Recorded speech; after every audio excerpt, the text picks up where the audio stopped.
Olá, aqui é o Matheus Santana e segundo o autor Robin Sharma, muitos de nós acordamos pela manhã e a primeira coisa que sentimos não é gratidão, não é entusiasmo, mas sim medo.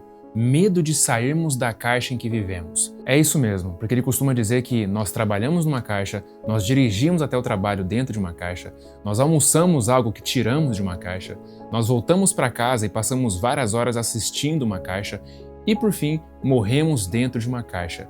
E o pior é que ainda chamamos isso de vida. Só que a minha intenção é te fazer entender que você não nasceu para viver numa caixa sendo levado pelos pensamentos da grande massa. Sabe por quê? Porque se você olhar para pelo menos 80% da população, você vai ver que essas pessoas são infelizes. E não interessa o país. Pode ser os Estados Unidos, a Grécia, a Índia, a Suécia ou a Inglaterra. Se você olhar para a maioria das pessoas, vai ver que elas passam a maior parte do tempo fofocando, vai ver que em vez de se concentrarem no lado melhor do ser humano, elas se concentram no pior, e vai ver que em vez de estarem se cuidando com bons pensamentos e bons hábitos, elas estão se matando aos poucos com pensamentos e hábitos extremamente nocivos. Além disso, essas pessoas estão comendo alimentos tóxicos todos os dias como uma forma de se automedicarem para tentar fugir da terrível dor que sentem por causa das promessas que elas quebraram consigo mesmas. Eu vou te dizer uma frase muito impactante do Robin Sharma que eu quero que você leve para sua vida. O potencial que não é expressado se transforma em dor, meu amigo. O potencial não expressado se transforma em dor. Então, o potencial com o qual você nasceu, o seu potencial para fazer do seu trabalho uma arte, o seu potencial de ser um profissional habilidoso na sua área, o seu potencial de estar em ótima forma física esse ano, o seu potencial de lidar com a adversidade com um sorriso no rosto e gratidão no coração, isso é quem você é. Agora, se você trair esse potencial por esquecer quem você é e se deixar levar pelos pensamentos negativos da grande massa, se cercar de pessoas erradas e adotar hábitos nocivos para sua vida, você vai transformar esse potencial com o qual você nasceu em dor e sofrimento. Isso porque a parte mais profunda de você, quer você a chame de subconsciente, instinto ou o que for, está testemunhando tudo o que você está fazendo, inclusive a traição do seu potencial. É por isso que as pessoas consomem alimentos e substâncias tóxicas todos os dias, porque eles são reconfortantes. Mas o problema é que eles fazem com que elas se sintam pior na manhã seguinte. Você já parou para pensar por que tem tantas pessoas que ainda assistem o jornal todas as noites, ou a programas de TV fúteis, ou passam horas nas redes sociais vendo perfil de fofoca ou falando mal dos outros? Elas fazem isso porque, no fundo, elas estão sofrendo. E é através desses momentos em que estão criticando outras pessoas, comendo alimentos tóxicos ou assistindo pornô, por exemplo, que elas têm uma rápida e curta explosão de euforia e prazer. Mas na manhã seguinte, tudo isso já foi embora e só sobrou a dor e o sofrimento de novo. E se você está se esforçando para mudar certos hábitos na sua vida, você sabe do que eu estou falando, porque parece que o seu cérebro luta contra você. E é exatamente isso mesmo, porque de tanto você repetir um comportamento, o seu cérebro não precisa mais da sua autorização para realizá-lo. Ele simplesmente te faz agir no automático, ou no mínimo te faz acreditar que vai ser só dessa vez, ou que não vai fazer tão mal assim. E aí o fim você já sabe, só sobra culpa, frustração e arrependimento. Mas se quiser conhecer o melhor método para mudar os seus hábitos e finalmente resolver isso, clica no link da descrição ou no comentário fixado e assiste o vídeo que preparei para você lá. Olha só, desde o momento em que você nasce, você começa a captar as mensagens do pensamento coletivo e a ser meio que hipnotizado pelo mundo ao seu redor. Por exemplo, se sua mãe tem algum medo relacionado ao dinheiro por já ter tido problemas financeiros no passado, ela vai te dizer frases como dinheiro é sujo ou que é a raiz de todo mal, mesmo que ela tenha boas intenções, afinal ela é sua mãe. E se o seu pai já foi muito machucado por ter sido traído por alguém, ele eventualmente vai dizer para você nunca confiar nas pessoas. Quer ver outro exemplo? Para pensar nas coisas que você ouvia na sua época de escola. Garanto que você ouvia coisas como o importante é passar de ano, você só precisa tirar 5, você não precisa entender, só precisa decorar. Não inventa moda, faz igual todo mundo, para de sonhar, cara. E aí o que acontece? Você começa a fazer amizades e seus amigos começam a rir dos seus sonhos.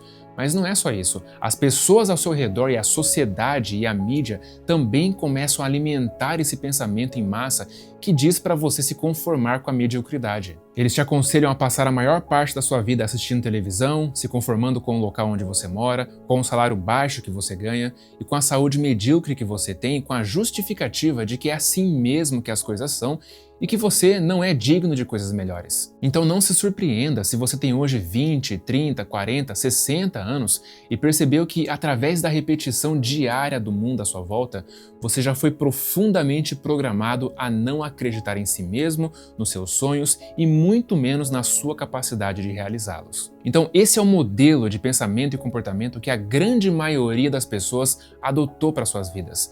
Modelo esse que permeia sutilmente todo o ambiente ao seu redor. O filme Matrix é interessante porque ele meio que fala sobre isso. É como se o mundo tivesse colocado um véu sobre os seus olhos. E esse véu te faz viver exatamente como a grande maioria das pessoas vive. Ou seja, se alimentando de notícias negativas o tempo todo, fofocando, vendo o pior nas pessoas, desconfiando de todo mundo, acreditando que o mundo é escasso, valorizando coisas superficiais, destruindo sua própria saúde física e mental e assumindo um papel de vítima. E por conta desse padrão de pensamento e comportamento, elas tentam derrubar as pessoas bem-sucedidas. Afinal, na cabeça delas é muito mais fácil tentar derrubar quem está acima do que enfrentar a dor e o medo de se olhar no espelho e encarar a verdade. Até porque a pessoa tem que ter realmente muita coragem para se olhar no espelho e se perguntar o que precisa mudar, o que precisa aprender ou o que precisa fazer para sair da zona de conforto e enfrentar o desconhecido para ir em busca de um sonho. No fundo, o que a grande massa faz é o seguinte: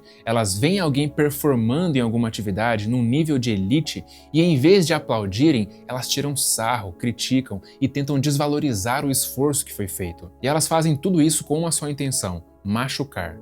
Mas se você quiser causar um impacto no mundo muito acima da média, você precisa deixar de lado o senso comum e lutar por algo tão valioso e nobre que muita gente, por não suportar lidar com sua própria incompetência, vai tentar te destruir. Isso porque quando você começa a lutar por algo muito fora do padrão da sociedade, seja a nível financeiro, espiritual, intelectual, conjugal ou o que for, você vai começar a incomodar os seguidores do senso comum. Então, se o seu objetivo profissional for, por exemplo, ser um grande empresário, um grande artista, um grande ator ou atleta, se prepare, porque você vai ser incompreendido. Mas esse é o preço inerente a qualquer uma dessas coisas.